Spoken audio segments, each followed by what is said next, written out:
What drives a rock legend to walk away, not just from fame, but from the entire world that made him a star?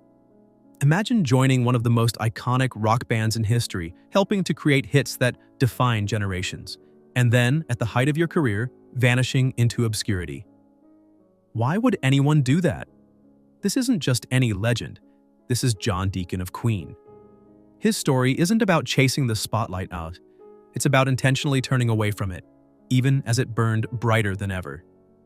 Tonight, we're peering into the mysterious world of John Deacon, the quiet force behind Queen, the unsung hero who walked away at the peak of success.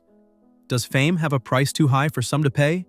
Or was this the only way he could protect himself after a loss that reshaped music forever?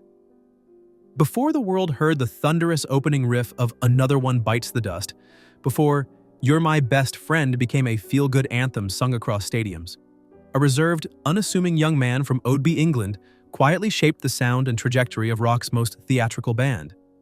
When John Deacon joined Queen in 1971, the band finally found its missing ingredient. Freddie Mercury, Brian May, and Roger Taylor all brought charisma and brilliance. But it was the quiet, thoughtful Deacon who filled the last gap, allowing Queen to become something extraordinary. He wasn't the loudest or the flashiest in the group. In fact, Deacon barely craved attention at all, a trait that made him indispensable to his more colorful bandmates. They were all volatile personalities in their own right, and in Deacon's unassuming nature, they glimpsed a much-needed sense of stability. Roger Taylor even described him as the missing piece, emphasizing how John's calm presence balanced out the extravagance and energy swirling around Queen's creative core. Deacon's influence reached far beyond the bass lines. While many see the bassist as the quiet shadow at the back of the stage, John Deacon defied that cliché by immersing himself in every part of the band's process.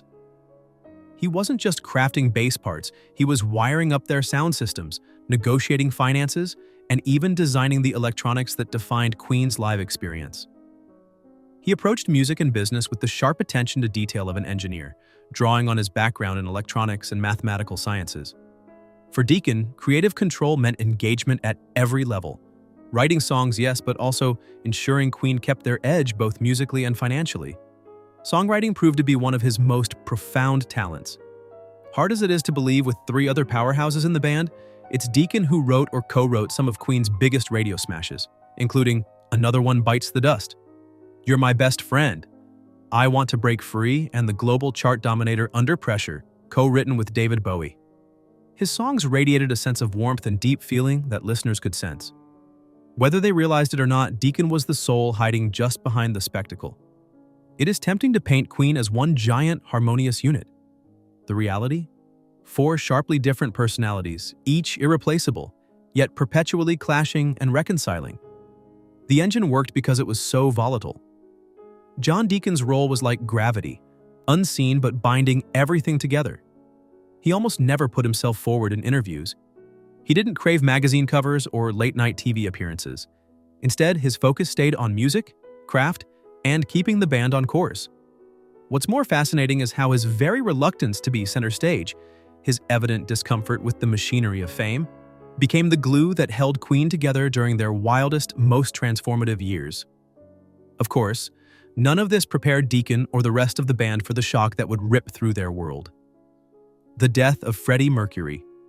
In 1991 wasn't just a tragedy for Queen, it was an earthquake that threatened to tear the band asunder. John, always the quietest of the 4, seemed to feel Freddie's absence more acutely than anyone. Though each member suffered in their own way, Deacon's loss ran deep. As far as we are concerned, this is it. There is no point carrying on.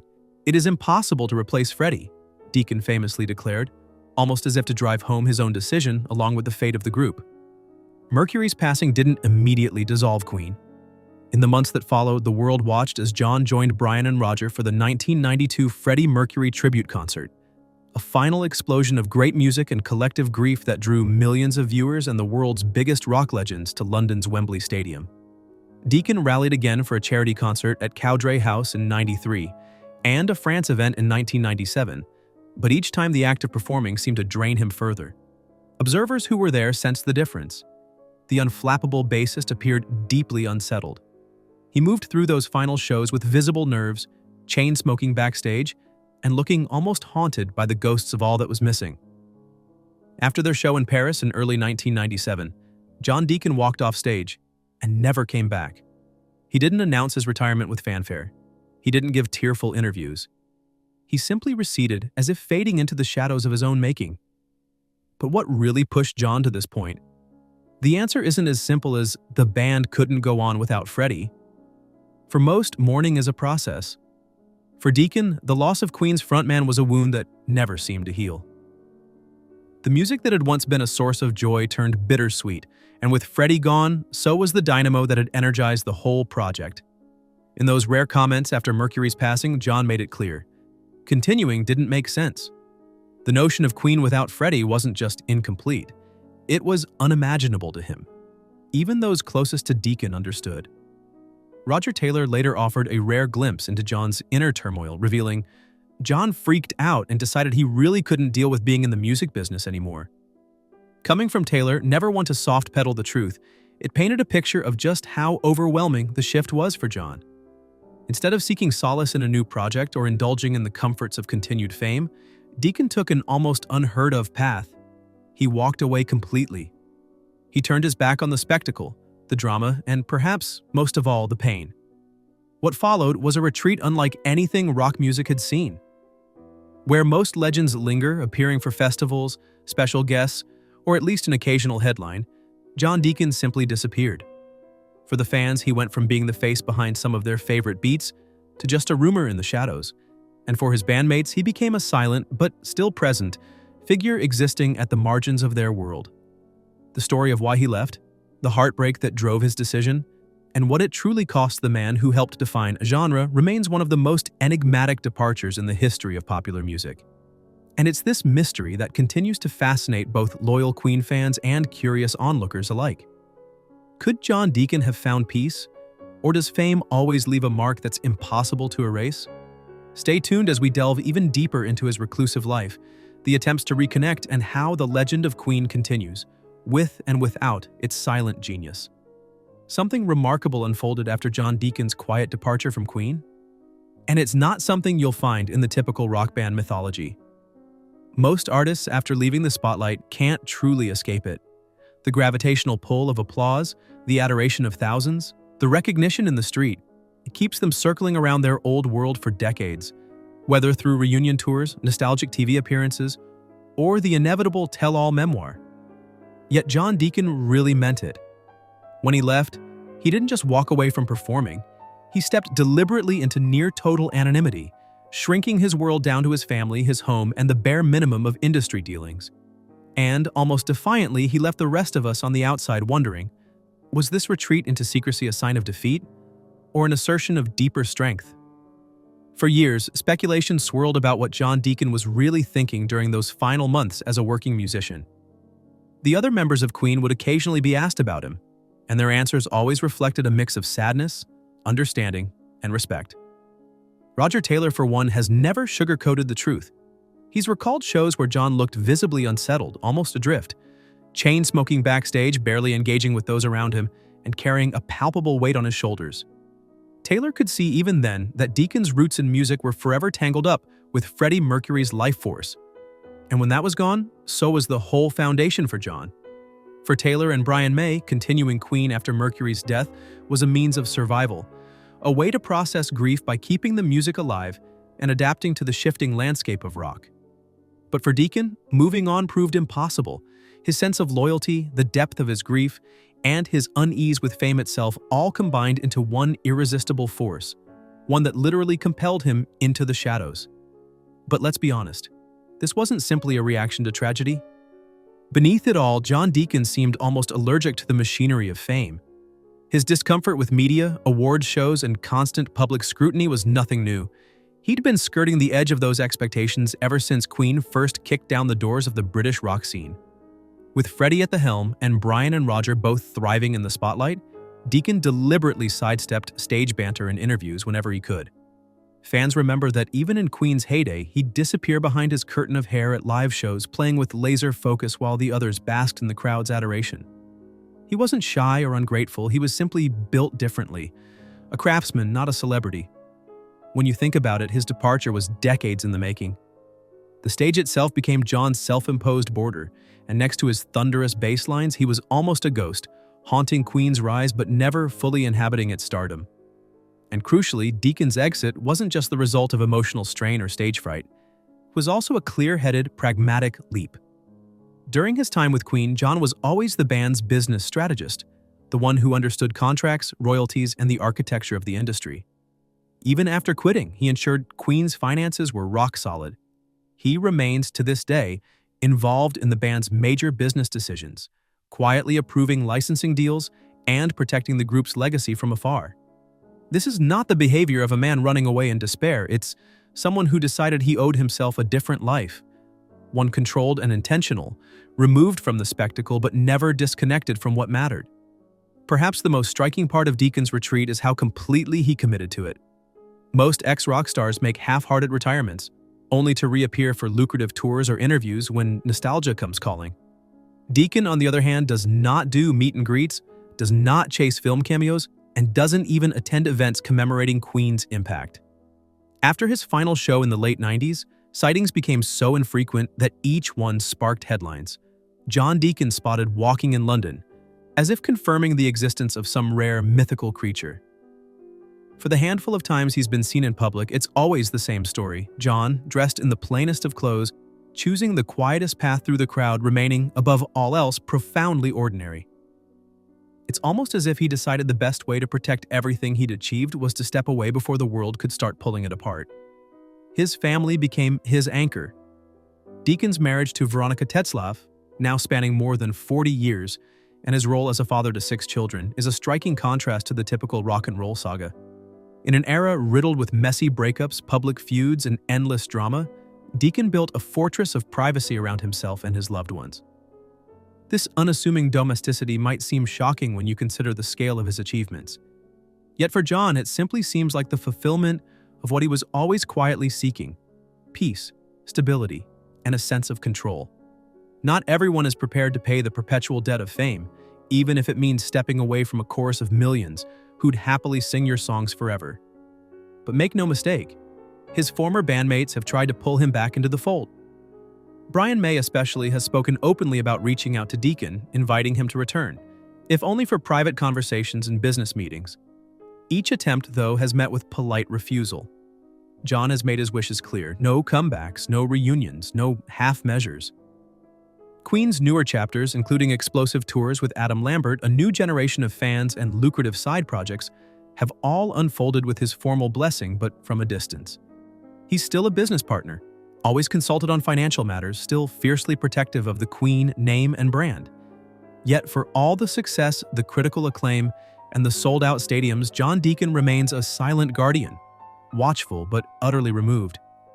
So what's the real cost of choosing privacy over fame? For John, it seems to mean trading adulation for peace, exchanging noise for the quiet satisfaction of a normal life. The world will always remember him as Queen's heartbeat, the architect of their greatest hits, and the silent star who stepped off stage at the exact moment the applause peaked. Yet his story raises a provocative question for all of us. If you could walk away from immortality, would you? Where do you stand on John Deacon's choice to disappear? Do you see it as a necessary act of self-protection, or does it leave you wishing he'd grace the world with his talent just a little bit longer? Drop your thoughts below. Let's hear what you think. As the chapters of Queen's story turned, the absence of John Deacon became more than just a notable gap on stage. It was a haunting reminder to fans and the music world alike that not every musician is chasing the same dream. For Brian May and Roger Taylor, the engine of Queen had always run on a mix of boundless energy, creative risks, and the occasionally combustible camaraderie that marked their rise from university gigs to international superstardom. Their grief after Freddie's death, though immense, eventually became the fuel for Queen's unexpected longevity, a lifeboat in stormy waters, giving purpose to their years of hard work and the memories of a lost friend. Yet with Deacon, the opposite was true. His mourning did not spiral into public tributes or a flurry of studio sessions. Instead, it coaxed him inward, shutting the lid on a chapter he could no longer bear to reopen. It's difficult for the average observer to grasp the depth of such a withdrawal in a business so built on nostalgia and reinvention. The industry thrives on the myth of a comeback, on the romance of reconciliation tours and electrifying one-night reunions. Every year, artists from decades gone by leap back into the headlines with the promise of old magic revived. Yet John's stance never budged. His exits were not moments of grand drama played out in the press, but muted, almost invisible farewells. There's something almost radical about his steadfastness in an age where private lives are currency and every minor sighting becomes front-page news. Some might say he fled from difficulties. Others see the exhaustion of a man who had simply given all he had to give. Meanwhile, as May and Taylor found new oxygen with the arrival of Adam Lambert, a singer whose voice and showmanship brought a fresh, electric shock to Queen's legacy, the sense of Deacon's absence acquired a kind of reverence. Queen, after all, was never just a collection of riffs and melodies. It was an alchemy of personalities, each lending something irreplaceable to the mix. In the early years, John's role was easy to underestimate. He wasn't the one penning flamboyant manifestos, twirling a mic stand, or charming the press with wild anecdotes, but he was always there, tending to the intricacies of arrangements and anchoring the band's wild swings with a steady groove. His approach to music was so methodical, so quietly vital, that it often melted unnoticed into the seamless tapestry of Queen's recordings. Still, his influence became impossible to ignore after he wrote and played bass on some of the band's most enduring anthems, songs that made a permanent home on radio playlists and in the hearts of fans from Tokyo to Texas. What must it have been like then for Deacon to watch the band soldier on, strutting across global stages he once called home, yet now only glimpsed from afar, if at all? Some might imagine him slipping old records onto the turntable, reliving the thunder of Wembley or the intimacy of studio nights long vanished. But that's just speculation, of course. The truth remains veiled behind the careful privacy he's built for decades. Those who know him well suggest that time and distance have only cemented his resolve. If anyone might reach him, it would be May or Taylor, and even their attempts yield little more than a nod, a rare business email, or the briefest of handshakes at an empty bar. John doesn't slam the door or ignite drama. He simply stays elsewhere, refusing to court either sympathy or scandal. And what about the business side of things? If there's any remaining connection, it's through numbers and legal documents, not music or drinks after a show. Deacon's mathematical precision, honed in university before Queen conquered the world, allowed him to become the band's financial backbone. Even today, as revenues pour in from biopics, musical tours, and endless streams of Bohemian Rhapsody, his signature is quietly present behind the scenes. The world rarely sees the emails exchanged or the agreements reviewed, but his influence is still there, drawing clean lines between creative legacy and commercial exploitation. There's a purity to the way he handles this final tether to the band, a desire perhaps to ensure that what they built in the 1970s survives not just as a brand, but as something genuinely cared for, uncorrupted by the excesses that often consume legendary acts. For many fans, this consistent refusal to return becomes a story all its own, almost as iconic as the stadium anthems and explosive live sets. It's human nature to wonder if he's ever tempted, by promises of applause, by the gravitational pull of friendship, or even by the desire to set the record straight. After all, musicians as celebrated as John Deacon could easily parlay their mystique into a vast fortune all over again, just by stepping into the light for a moment. But he's never shown even a flicker of interest in those short-term fireworks. The Queen that tours with Adam Lambert today performs with Deacon's ghost, his spirit woven through every riff and harmony, but his body is always somewhere else, walking a quiet street, slipping unnoticed through a shop, maybe glancing back just once to see if the world has finally let him be ordinary again. What's left then is a kind of mythos built not on scandal or controversy, but on the rare, unwavering act of keeping faith with one's own limits. Queen, for all its bombast and boundary-pushing, owes as much to Deacon's stillness as it does to Freddie's fire or Brian's celestial guitar solos. He reminds us that greatness doesn't always seek an audience. Sometimes the loudest statement is made not by returning to the stage, but by stepping off it for good and meaning it. In John Deacon's silence, in his years-long absence from everything that made him famous, there's a challenge to the world's obsession with spectacle, a quiet claim that peace of mind can be the ultimate encore. And for Roger Taylor and Brian May, that boundary is one they've chosen not to cross. Out of respect, out of love, and perhaps out of an understanding that some mysteries, especially this one, are best left undisturbed. Interviews and documentaries might dance around John Deacon's legacy, trying to draw out more than what's already known, but the accounts always circle back to the same point. He is gone, on his own terms. The music goes on, the crowds keep singing, but the man who played some of the most unforgettable notes simply listens. Maybe, just maybe, from the other side of the curtain he drew for himself. For Queen, the ongoing question of John Deacon's absence is more than a footnote in the band's history. It's a living, breathing reminder that even the world's greatest acts are shaped as much by what isn't there as by what remains.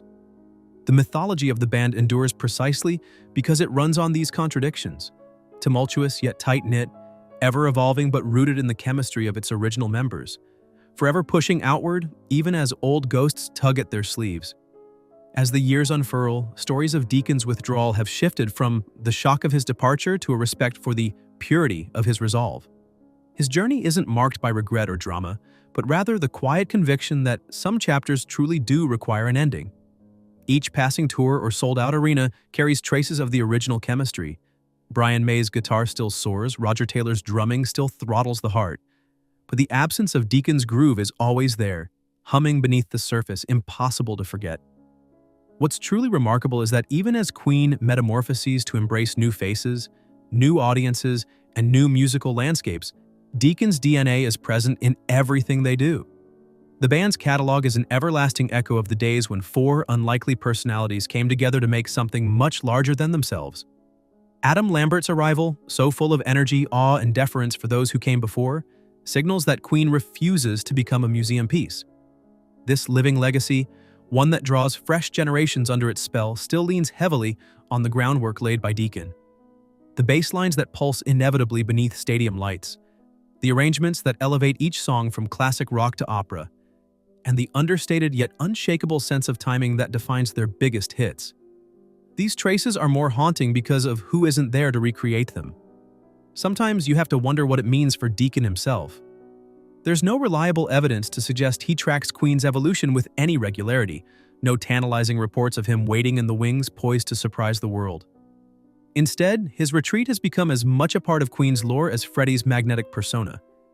If he listens at all, if he tunes into the rare broadcast or stumbles on a spirited cover of Another One Bites the Dust, it happens in private with only those he trusts beside him, if anyone at all. The romance that the music industry places on endless reunion has no grip here. Deacon's world is his own, and as the years stack up, there is a strange honor in that sort of finality. For fans, especially those who came of age with the original quartet blazing from radios and television sets, this lingering silence can feel bittersweet. There is always a wish, maybe even a need, to imagine that one day, somehow, the missing piece will slot back into place, if only for a fleeting moment. After all, Queen's power has always been its ability to bring together opposites, outrageous and reserved, calculated and spontaneous, flamboyant and grounded. Deacon, in his own quiet fashion, completed the mosaic. And so, each time the band plays on with Lambert, the old questions linger in the wings. Does John approve from afar? Does he miss the shared language of creation? Or did he truly step away for good, content to let his legacy speak for itself? Any answers are speculation, no more than guesswork colored by nostalgia and the human itch for resolution. Yet what's left is greater than even the most heartfelt guess. There's a poetry in his absence that paradoxically deepens what still exists. By refusing to return to the spotlight, Deacon's myth only grows, a silent thread binding past and present together. It's not about stubbornness or bitterness, at least not as far as anyone close to him is willing to admit. Instead, it's about maintaining the sanctity of a lifetime's work and honoring the boundaries set when the weight of the past becomes too much to bear. This isn't a tragic ending, but rather a peaceful one. A choice that, even as the world spins with rumors, remains untouched by any need for validation. For May and Taylor, the story is now one of respectful distance. There are memories, tales carefully told in interviews, flashes of laughter when the subject of Deacon arises, and the unspoken hope that he's found what he was searching for. The brief, business-like contacts remain evidence of a foundation built long ago, never quite dismantled, but no longer lived in either. When Queen stands before their audiences, radiating the energy and showmanship that has defined them for 5 decades, there is an acknowledgement, not in words, but in the very shape of their music, that they carry a shadow alongside the light. The partnership that defined them has not dissolved, it has simply transformed, shaped by the realities of time and the acceptance that some bonds do not demand constant attention to remain powerful. As fans, we are sometimes guilty of insisting on happy endings, of pressing for neat closure in stories too vast for easy endings. But the story of Queen, of Brian, Roger, Freddie, and John, is not a tale with a bow tied neatly at the end. It's more akin to a classic Queen anthem, soaring, unpredictable, punctuated by silence as meaningful as any crescendo. Deacon's absence offers something rare in the age of constant connection, a reminder that it's not only what's present on the stage, but also what's missing that gives music its sense of longing, mystery, and enduring power. If you've ever found yourself wondering what it's like for someone to truly walk away from the temptations of fame and fortune, look no further than John Deacon. His silence is not an absence, but its own profound statement, challenging us to rethink what lasting contribution really means. Whether you're drawn to the spectacle of Queen in its current form, or you carry the nostalgia of the original lineup, one truth remains: the music endures, the legend persists, and each of us hears a little bit of John Deacon in every note that dares to reach for something higher. Now, we want to hear from you. What does Queen's legacy mean to you, and how do you feel about John Deacon's decision to stay out of the spotlight? Share your thoughts and favorite Queen stories in the comments below, and don't forget to subscribe for more deep dives into rock history and the untold tales behind the bands that changed the world.